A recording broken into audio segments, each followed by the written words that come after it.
دوستان عزیز سلام، وقت شما بخیر. یه توضیح در مورد اجرای گرین وال در محیط‌های لابی ساختمان‌ها بدم. تنها لازمه‌ای که ما برای فضاهای لابی داریم تامین گرمایش هست در فصل زمستان.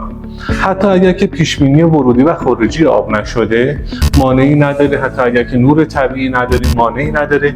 توی این پروژه ورودی و خروجی آب تامین نشده بود. ما پایه گرین وال رو مخزن فلزی از جنس ورق گالوانیزه جوش CO2 و پوشش رنگ استاتیک کره‌ای در نظر گرفتیم. به صورت هفته‌ای 10 روز یک مرتبه فقط آب داخل مخزن شارژ میشه. این به صورت اتوماتیک و هوشمند خودش استارت میخوره و کل گیاها آبیاری میشن. در مورد بحث تامین نورش هم با توجه به که نور طبیعی کمی داشت، از لامپ‌های پروژکتوری مخصوص با نور مصنوعی تامین کردیم که نور مورد نیاز گیاها تامین بشه. هم که مشاهده میکنید گیاهای نوردوست مثل دراسینا، مثل آگرونما و گیاهای رنگی خیلی شاداب و سرحال هستن.